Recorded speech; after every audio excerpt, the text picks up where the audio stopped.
নমস্কাৰ প্ৰিয় দৰ্শক, দিনৰ গুৰুত্বপূৰ্ণ খবৰসমূহৰ সৈতে আপোনাক ৰাইজৰ বাতৰিলৈ স্বাগতম জনাইছোঁ। আজি অসমীয়া 26 আগষ্ট।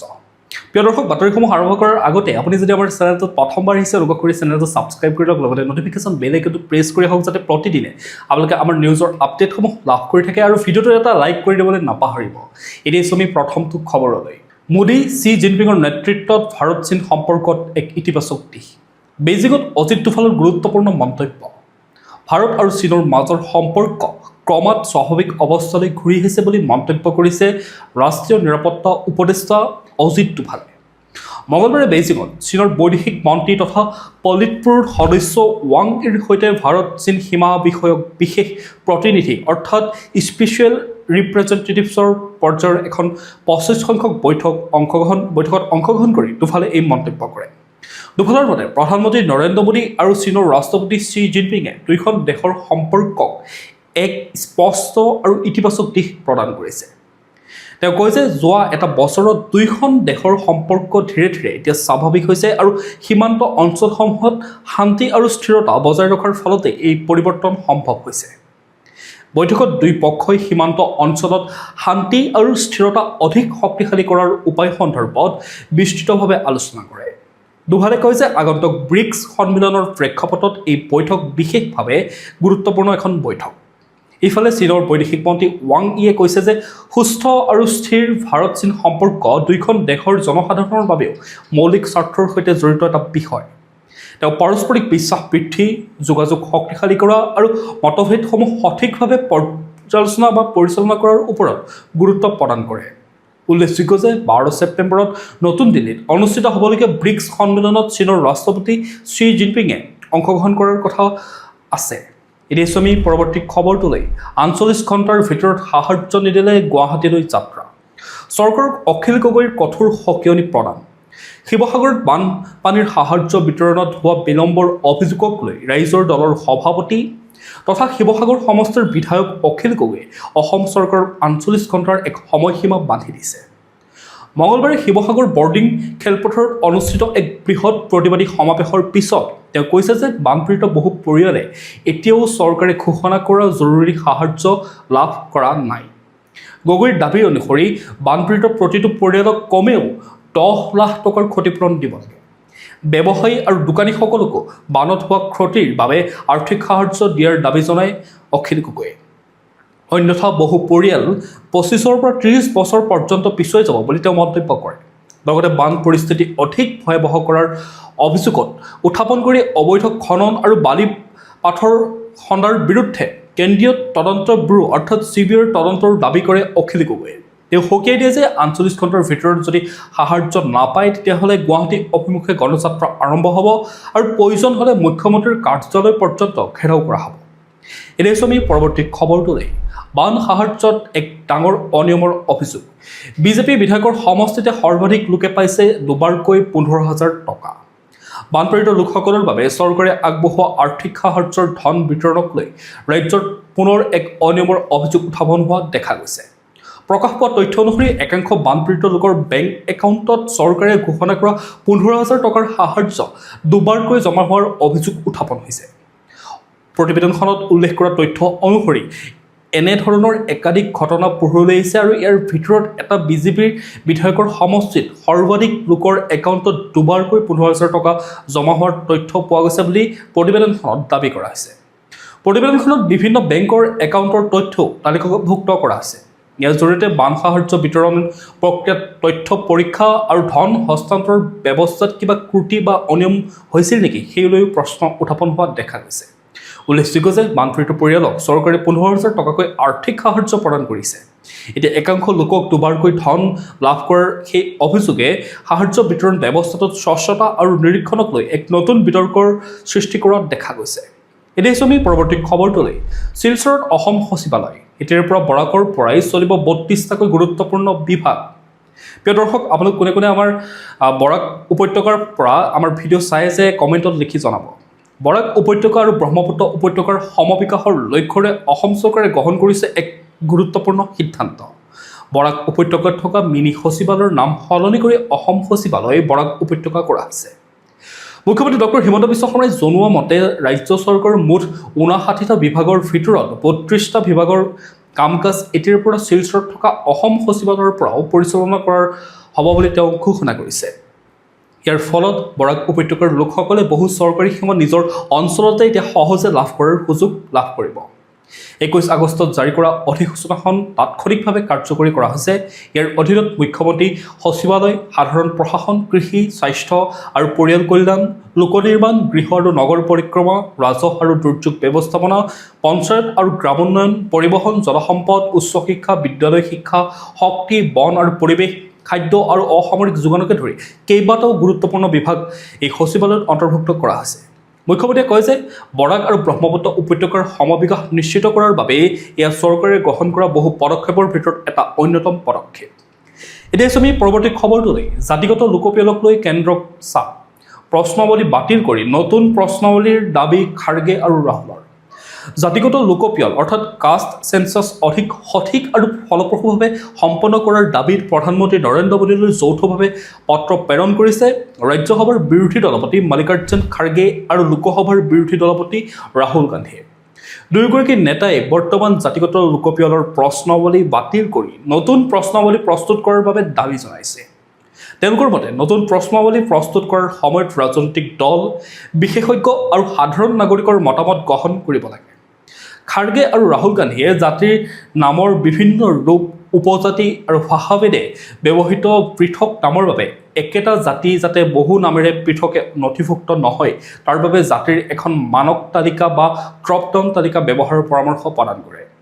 তেওঁলোকে বিহাৰৰ 2022 চনৰ আৰু তেলেংগানাৰ 2024 চনৰ জাতিগত সমীক্ষাক আদৰ্শ হিচাপে অনুসৰণ কৰাৰ কথাও উল্লেখ কৰিছে।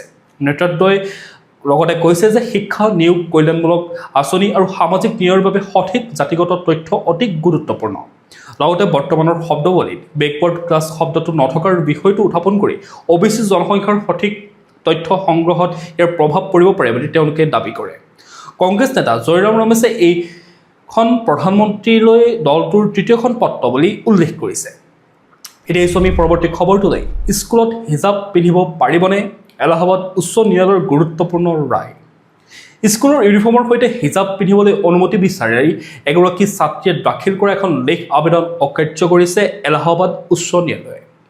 ন্যায়াধীশ জে মুনিৰ আৰু ইন্দ্ৰজিৎ শুক্লাৰ খণ্ড বিচাৰপীঠে এই ৰায় প্ৰদান কৰে। প্ৰয়াগৰাজৰ টেগোৰ ইণ্টাৰনেশ্যনেল বিদ্যালয়ৰ একাদশ শ্ৰেণীৰ ছাত্ৰী সুকেইনা ৰিপচিয়ে দাবী কৰিছিল যে 6ৰ পৰা 10ম শ্ৰেণীলৈ তেওঁ হিজাব পিন্ধিয়ে বিদ্যালয়লৈ গৈছিল আৰু তেতিয়া তেওঁক কোনো ধৰণৰ বাধা দিয়া হোৱা নাছিল। কিন্তু একাদশ শ্ৰেণীত পুনৰ হিজাব পিন্ধিবলৈ বিচৰাত বিদ্যালয়ৰ কৰ্তৃপক্ষই আপত্তি কৰাত বিষয়টো আদালত গৈ পায়। আদালতে কয় যে বিদ্যালয়ৰ উমৈহতীয়া ইউনিফৰ্মে শিক্ষাৰ্থীৰ মাজত সমতা, একতা আৰু নিয়মানুৱৰ্তিতা বজাই ৰখাত সহায় কৰে। লগতে আবেদনকাৰী হিজাব ইছলাম ধৰ্মৰ এক অপৰিহাৰ্য ধৰ্মীয় আচৰণ বুলি প্ৰমাণ কৰিবলৈ পৰ্যাপ্ত তথ্য দাখিল কৰিব পৰা নাই বুলিও আদালতে স্পষ্ট কৰে। এই ভিত্তিতে আদালতে আবেদনখন অগ্ৰাহ্য কৰে। এতিয়া আমি পৰৱৰ্তী খবৰটোলৈ। নগাঁও উপ নিৰ্বাচনত কংগ্ৰেছৰ প্ৰস্তুতি তুংগত, প্ৰাৰ্থী সলনিৰ চিন্তা AIUDFৰ। নগাঁও লোকসভা সমষ্টিৰ আগন্তুক উপ নিৰ্বাচনক লৈ অসমৰ ৰাজনীতিত তৎপৰতা বৃদ্ধি পাইছে। কংগ্ৰেছে ইতিমধ্যে দলীয় প্ৰাৰ্থীৰ বাছনিৰ প্ৰক্ৰিয়া আৰম্ভ কৰাৰ বিপৰীতে AIUDFে পূৰ্বে ঘোষণা কৰা প্ৰাৰ্থী সলনি কৰাৰ কথা চিন্তা কৰিছে। অসম প্ৰদেশ কংগ্ৰেছ কমিটিয়ে উপ নিৰ্বাচনত দলীয় টিকট বিচৰা সদস্যসকলৰ পৰা আবেদনৰ আহ্বান কৰিছে। 24 আগষ্টৰ পৰা আৰম্ভ হোৱা আবেদন প্ৰক্ৰিয়াৰ অন্তিম তাৰিখ 28 আগষ্ট। প্ৰাৰ্থিত্ব বিচৰা সদস্যই 1 লাখ টকাৰ অপূৰণীয় আবেদন মাচুল জমা দিয়াৰ লগতে ভোটাৰ তালিকাত নিজৰ নাম থকা প্ৰমাণিত নকল দাখিল কৰিব লাগিব। ইফালে AIUDFে পূৰ্বে ৰেজাউল কৰিম চৰকাৰক প্ৰাৰ্থী হিচাপে ঘোষণা কৰিছিল। কিন্তু দলীয় সূত্ৰৰ মতে এতিয়া দলৰ সভাপতি বদৰুদ্দিন আজমলক প্ৰাৰ্থী হিচাপে অৱতীৰ্ণ কৰোৱাৰো সম্ভাৱনা আছে। দলৰ নেতা আমিনুল ইছলামে কয় যে বিশেষকৈ যুৱ ভোটাৰৰ মাজত আজমলক নিৰ্বাচিতত প্ৰতিদ্বন্দ্বিত কৰাৰ দাবী বৃদ্ধি পাইছে। আনহাতে বিজেপি উপ নিৰ্বাচনটো কঠিন হ'ব বুলি স্বীকাৰ কৰিছে যদিও আসনখন ধৰি ৰখাৰ লক্ষ্যৰে নিৰ্বাচনত অৱতীৰ্ণ হ'ব বুলিও তেওঁলোকে জনায়। এতিয়া আমি পৰৱৰ্তী খবৰটোলৈ। অবৈধ অনুপ্ৰৱেশকাৰীক চিনাক্ত কৰি বিতৰণ, আৰক্ষী বিষয়াক কঠোৰ নিৰ্দেশ অমিত শ্বাহৰ। অবৈধ অনুপ্ৰৱেশৰ বিৰুদ্ধে কঠোৰ পদক্ষেপ গ্ৰহণ কৰি নিৰ্দেশ দিছে কেন্দ্ৰীয় গৃহমন্ত্ৰী অমিত শ্বাহে। নতুন দিল্লীত অনুষ্ঠিত হোৱা নৱম ৰাষ্ট্ৰীয় নিৰাপত্তা কৌশল সন্মিলন অৰ্থাৎ নেশ্যনেল ছিকিউৰিটি ষ্ট্ৰেটেজিজ কনফাৰেন্স 2026 উদ্বোধন কৰি দেশৰ আৰক্ষী আৰু নিৰাপত্তা সংস্থাসমূহক অবৈধ অনুপ্ৰৱেশকাৰীক চিনাক্ত কৰি বিতৰণৰ ব্যৱস্থা ল'বলৈ নিৰ্দেশ প্ৰদান কৰে। অমিত শ্বাহে কৈছে যে ৰাষ্ট্ৰীয় নিৰাপত্তাৰ প্ৰতি বিভিন্ন ধৰণৰ ভাবুকি মোকাবিলা কৰিবলৈ তথ্যৰে কৃত্ৰিম বুদ্ধিমত্তা অৰ্থাৎ আৰ্টিফিচিয়েল ইণ্টেলিজেন্স ভিত্তিক বিশ্লেষণ অধিক শক্তিশালী কৰিব লাগিব। বিশেষকৈ মাল্টি এজেন্সি চেণ্টাৰ উপলব্ধ তথ্য বিশ্লেষণ কৰি বিভিন্ন নিৰাপত্তাজনিত প্ৰত্যাহ্বানসমূহৰ সৈতে মোকাবিলাৰ বাবে মানক কাৰ্যপদ্ধতি অৰ্থাৎ SOP প্ৰস্তুত কৰাৰ ওপৰত তেওঁ গুৰুত্ব প্ৰদান কৰে। সন্মিলনৰ প্ৰথম দিনা সন্ত্ৰাসবাদ, উগ্ৰপন্থা, ড্ৰাগছ নিয়ন্ত্ৰণ, চাইবাৰ অপৰাধ, পাকিস্তানৰ প্ৰক্সি ৱাৰ আৰু অবৈধ অনুপ্ৰৱেশকাৰীক চিনাক্তকৰণ তথা বিতৰণকে ধৰি বিভিন্ন বিষয়ত আলোচনা কৰা হয়। সন্ত্ৰাসবাদ আৰু উগ্ৰপন্থা মোকাবিলাৰ ক্ষেত্ৰত আৰক্ষীৰ প্ৰশিক্ষণ, পলাতক অপৰাধীক ঘূৰাই অনা আৰু UAPA গোচৰৰ তদন্তৰ অধিক ফলপ্ৰসূ কৰাৰ ওপৰতো গৃহমন্ত্ৰীগৰাকীয়ে গুৰুত্ব আৰোপ কৰে। দুদিনীয়া সন্মিলনখনত দেশৰ বিভিন্ন প্ৰান্তৰ প্ৰায় 800ৰো অধিক প্ৰতিনিধিয়ে অংশগ্ৰহণ কৰিছিল। এতিয়া আমি পৰৱৰ্তী খবৰটোলৈ কোট চুট পিন্ধি সাঁতোৰে নেকি পৱন খেৰক হিমন্তক অভিযোগৰ হুমকি দিছে কিৰেণ ৰিজিজুৱে।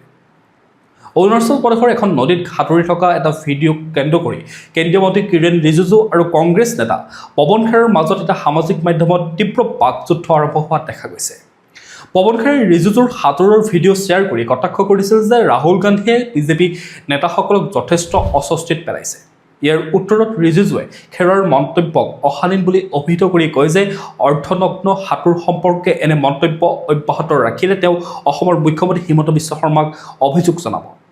ৰিজিজুৱে লগতে নিজৰ স্থিতি স্পষ্ট কৰি কৈছে যে তেওঁ প্ৰায় নিজৰ গাঁৱৰ লোকসকলৰ সৈতে নদীত সাঁতোৰে আৰু ইয়াৰ উদ্দেশ্য হৈছে মানুহক উৎসাহিত কৰা।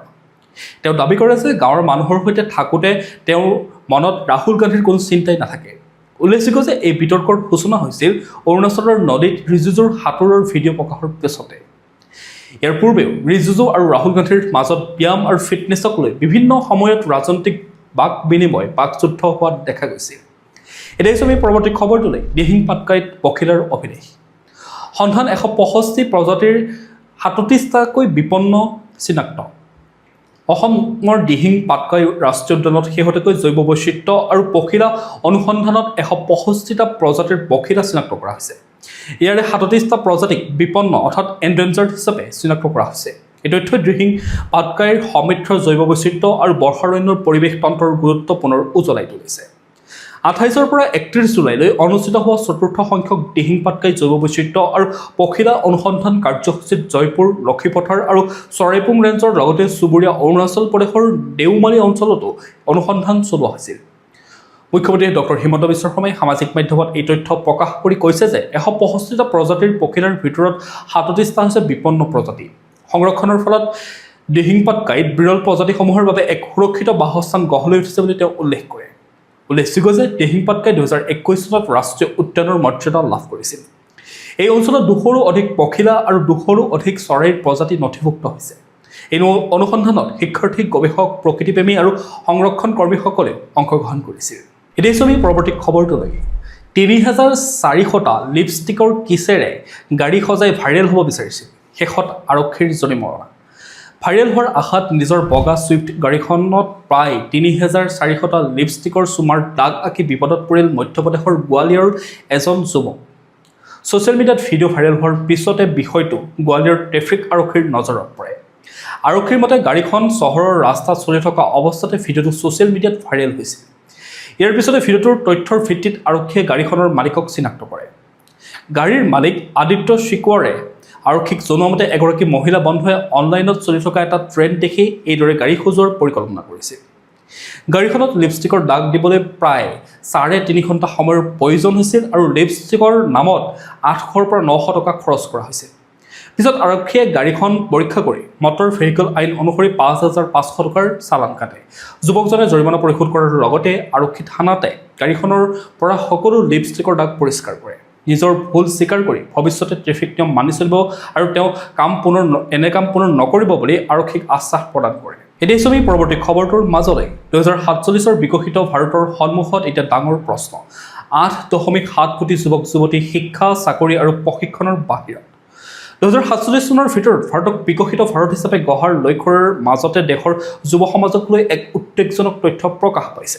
নীতি আয়োগৰ শেহতীয়া ৰি-ইমাজিনিং স্কিল ফৰ বিকশিত ভাৰত 2047 প্ৰতিবেদন অনুসৰি 2021 চনৰ তথ্যৰ ভিত্তিত 15 পৰা 29 বছৰ বয়সৰ প্ৰায় 8.7 কোটি যুৱক যুৱতী শিক্ষা, কৰ্মসংস্থাপন অথবা কাৰিকৰী প্ৰশিক্ষণ কোনোটোৰে সৈতে জড়িত নহয়।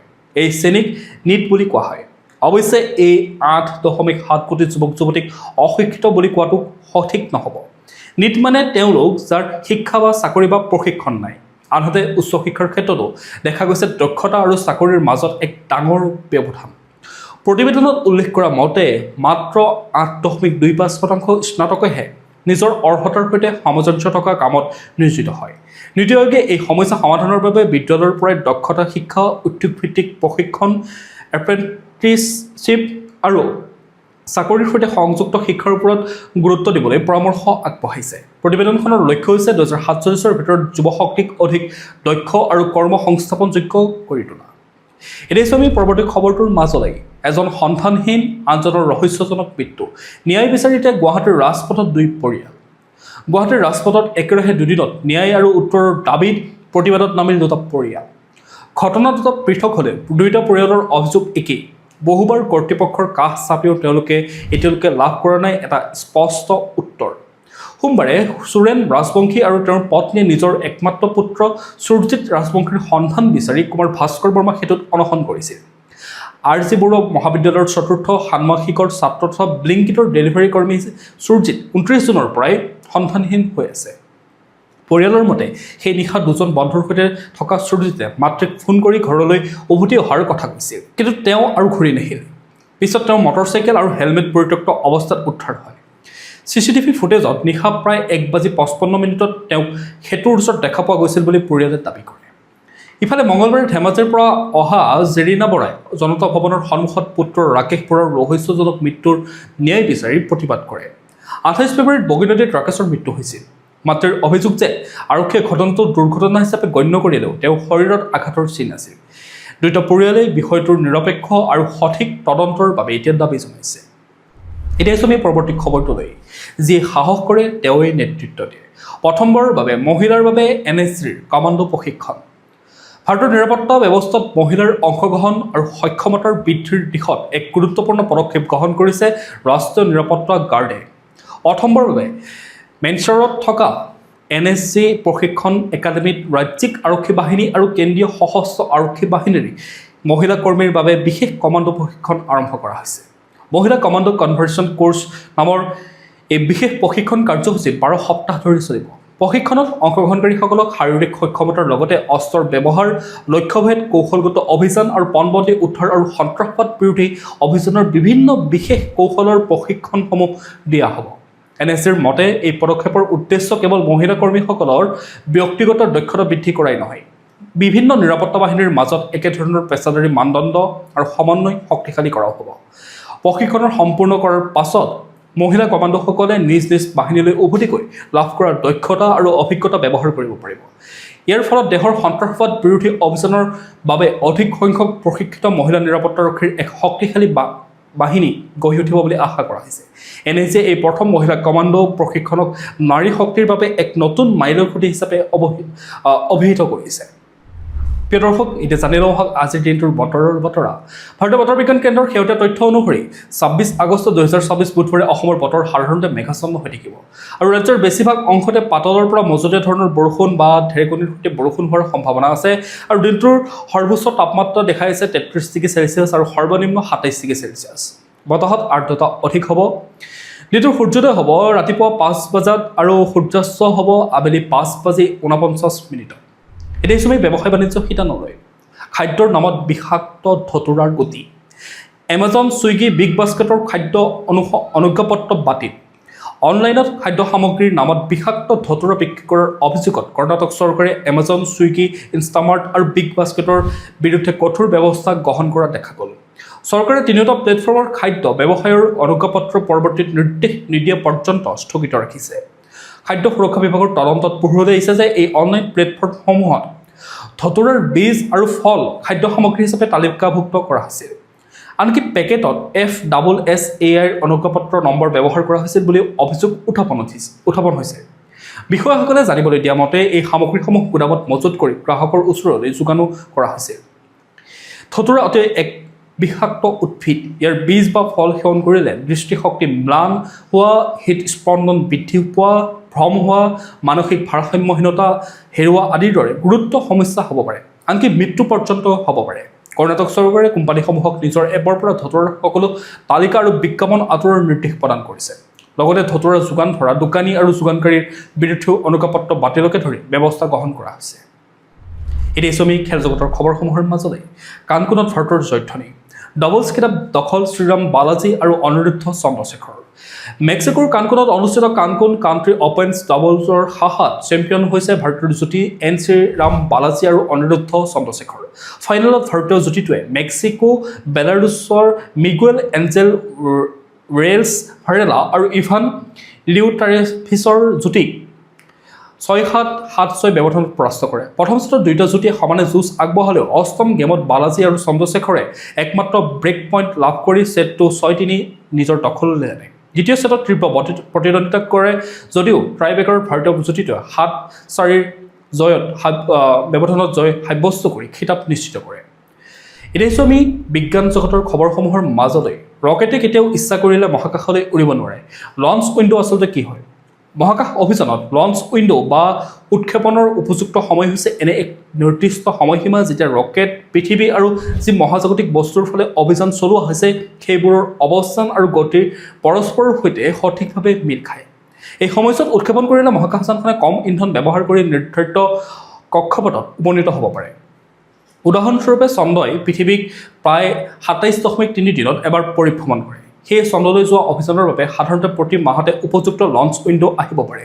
কিন্তু চন্দ্ৰৰ দক্ষিণ মেৰুৰ দৰে নিৰ্দিষ্ট অঞ্চলত অৱতৰণ কৰিবলগীয়া হ'লে অভিযানৰ ক্ষেত্ৰত সময় নিৰ্ধাৰণ আৰু জটিল হৈ পৰে। চীনৰ চেংগি 7 অভিযানৰ ক্ষেত্ৰতো এনে লঞ্চ উইণ্ডো গুৰুত্বপূৰ্ণ। চন্দ্ৰৰ দক্ষিণ মেৰুত সূৰ্যৰ পোহৰ সীমিত হোৱাৰ বাবে মহাকাশযানখন নিৰ্দিষ্ট স্থানত পৰ্যাপ্ত সূৰ্যৰ পোহৰ থকা সময়ত অৱতৰণ কৰিব লাগিব। সৌৰশক্তিৰ ওপৰত নিৰ্ভৰ কৰা চেংগি 7ৰ বাবে এইটো অতি গুৰুত্বপূৰ্ণ। সেয়েহে কোনো অভিযান লঞ্চ উইণ্ডো হেৰুৱালে পৰৱৰ্তী উপযুক্ত সময়লৈ কেইবাদিন, কেইবা সপ্তাহ, আনকি কেইবামাহো অপেক্ষা কৰিবলগীয়া হ'ব পাৰে। এতিয়া আমি বিনোদন জগতলৈ। জুবিনৰ গীতত কোৰিয়ান বাছ চালকৰ নৃত্য চকুলে চাই নাচি অসমীয়াৰ হৃদয় জিনিলে বিদেশীয়ে। অসমীয়া সংগীতৰ জনপ্ৰিয়তা যে এতিয়া কেৱল অসমৰ মাজতে সীমাবদ্ধ হৈ থকা নাই, তাৰে এক সুন্দৰ উদাহৰণ পোহৰলৈ আহিছে। জুবিন গাৰ্গৰ জনপ্ৰিয় গীত চকুলে চাইৰ তালে তালে এগৰাকী কোৰিয়ান বাছ চালকে কৰা নৃত্যই এতিয়া সামাজিক মাধ্যমক খলকনি তুলিছে।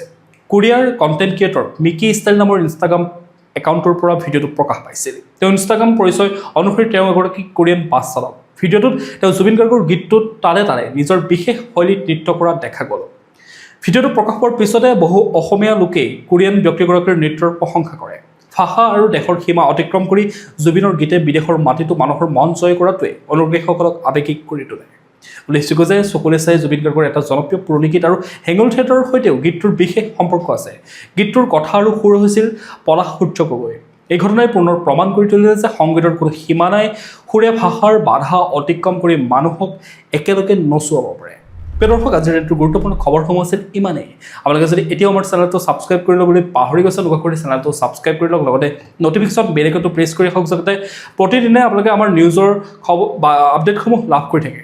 লগতে ভিডিঅ'টো যদি চাই ভাল পাইছে এটা লাইক কৰিব আৰু কমেণ্টত আপোনাৰ মতামত দিবলৈ নাপাহৰিব। কাইলৈ পুনৰ একে সময়তে লগ পোৱাৰ প্ৰতিশ্ৰুতিৰে আপোনাক বহুত বহুত ধন্যবাদ জ্ঞাপন কৰিছোঁ।